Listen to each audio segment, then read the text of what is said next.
नमस्कार दोस्तों, आज हम आपको बताएंगे पांडवों की स्वर्ग यात्रा में कौन किस पाप के कारण नीचे पहले गिरा। भगवान श्री कृष्ण की मृत्यु के बाद महर्षि वेदव्यास की बात मानकर द्रौपदी सहित पांडवों ने राजपाट त्याग कर सशरीर स्वर्ग जाने का निश्चय किया। युधिष्ठिर ने परीक्षित का राज्याभिषेक कर दिया। इसके बाद पांडवों व द्रौपदी ने साधुओं के वस्त्र धारण किए और स्वर्ग जाने के लिए निकल पड़े। पांडवों के साथ साथ एक कुत्ता भी चलने लगा। पांडवों ने पृथ्वी की परिक्रमा पूरी करने की इच्छा से उत्तर दिशा की ओर यात्रा की। यात्रा करते करते पांडव हिमालय तक पहुंच गए। हिमालय लांघकर पांडव आगे बढ़े तो उन्हें बालू का समुद्र दिखाई पड़ा। इसके बाद उन्होंने सुमेरु पर्वत के दर्शन किए। पांचों पांडव, द्रौपदी तथा वह कुत्ता जब सुमेरु पर्वत पर चढ़ रहे थे तभी द्रौपदी लड़खड़ाकर नीचे गिर पड़ी। द्रौपदी को गिरता देख भीम ने युधिष्ठिर से कहा कि द्रौपदी ने कभी कोई पाप नहीं किया, तो फिर क्या कारण है कि वह नीचे गिर पड़ी। युधिष्ठिर ने कहा कि द्रौपदी हम सभी में अर्जुन को सबसे अधिक प्रेम करती थी, इसलिए उसके साथ ऐसा हुआ। ऐसा कहकर युधिष्ठिर द्रौपदी को देखे बिना ही आगे बढ़ गए।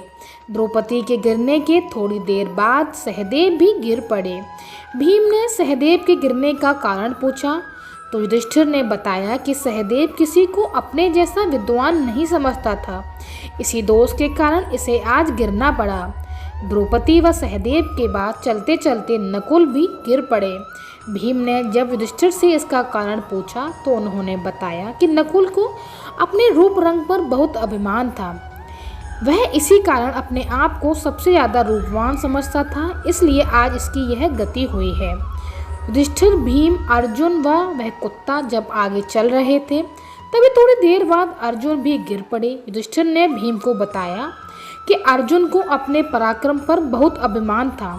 इसने कहा था कि मैं एक ही दिन में शत्रुओं का नाश कर दूंगा, लेकिन ऐसा नहीं किया। अपने अभिमान के कारण ही अर्जुन की आज यह गति हुई है।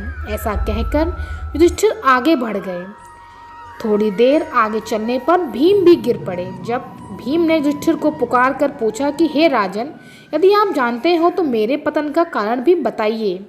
तब युधिष्ठिर ने बताया कि तुम खाते बहुत थे और अपने बल का झूठा प्रदर्शन करते थे, इसलिए तुम्हें आज भूमि पर गिरना पड़ा है। यह कहकर युधिष्ठिर आगे चल दिए। केवल वह कुत्ता ही उनके साथ चलता रहा।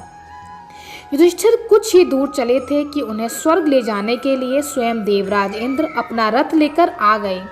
तब युधिष्ठिर ने इंद्र से कहा कि मेरे भाई और द्रौपदी मार्ग में ही गिर पड़े हैं, वे सभी हमारे साथ चले थे, ऐसी व्यवस्था कीजिए। तब इंद्र ने कहा कि वे सभी पहले ही स्वर्ग पहुंच चुके हैं, वे शरीर त्याग कर स्वर्ग पहुँचे हैं और आप सशरीर स्वर्ग में आए हैं।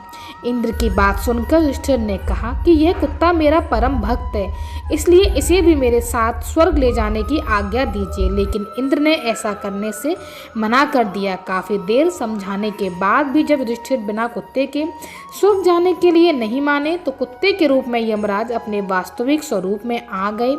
वह कुत्ता वास्तव में यमराज का ही रूप था। युधिष्ठिर को अपने धर्म में स्थिर देखकर यमराज बहुत प्रसन्न हुए। इसके बाद ही देवराज इंद्र युधिष्ठिर को अपने रथ में बिठाकर सशरीर स्वर्ग ले गए। तो दोस्तों, कैसी लगी आपको आज की हमारी ये कहानी? कृपया कर हमें कमेंट बॉक्स में लिखकर बताएं और हमारे चैनल को ज़्यादा से ज़्यादा लाइक कीजिए, शेयर कीजिए और सब्सक्राइब कीजिए। धन्यवाद।